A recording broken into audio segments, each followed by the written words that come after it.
ഇറാനിലെ ഉന്നത ഉദ്യോഗസ്ഥനായ അലി ലാറിജാനിയുടെ വധം രാജ്യത്തിന്റെ ഭരണസ്ഥിരത്തെ ബാധിക്കില്ലെന്ന് ഇറാൻ വിദേശകാര്യമന്ത്രി അബ്ബാസ് അരാക്ചി.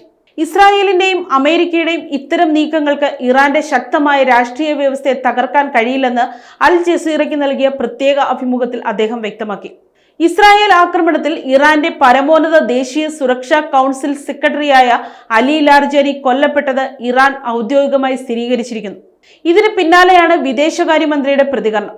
ഇറാന്റെ സർക്കാർ സംവിധാനങ്ങൾ ഏതെങ്കിലും ഒരു വ്യക്തിയെ മാത്രം ആശ്രയിച്ചല്ല നിലനിൽക്കുന്നതെന്ന് അമേരിക്കയും ഇസ്രായേലും ഇനിയും മനസ്സിലാക്കിയിട്ടില്ലെന്ന് അദ്ദേഹം പറഞ്ഞു. ശക്തമായ രാഷ്ട്രീയ, സാമ്പത്തിക, സാമൂഹിക അടിത്തറയുള്ള രാജ്യമാണ് ഇറാൻ എന്നും അബ്ബാസ് അരാക്ചി കൂട്ടിച്ചേർത്തു.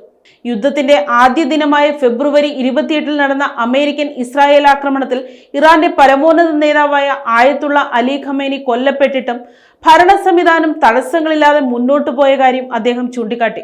ഖമേനിയുടെ വിയോഗം വലിയ നഷ്ടമായിരുന്നെങ്കിലും ഉടൻ തന്നെ പുതിയൊരു നേതാവ് സ്ഥാനമേറ്റു.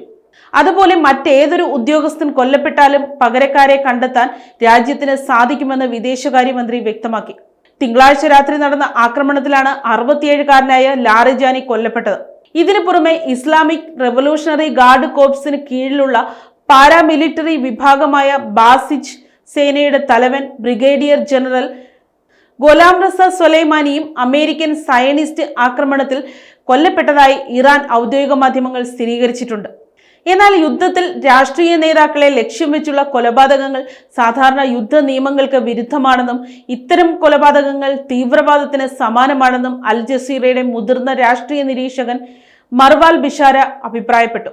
അതേസമയം ഗൾഫ് മേഖലയിൽ ഇപ്പോൾ നടക്കുന്ന ഈ യുദ്ധം ഇറാന്റെ തീരുമാനമായിരുന്നില്ലെന്നും ഇതിന് തുടക്കം കുറിച്ച അമേരിക്കയ്ക്കാണ് ഇതിന്റെ മുഴുവൻ ഉത്തരവാദിത്വമെന്നും അബ്ബാസ് അരാക്ചി ആവർത്തിച്ചു.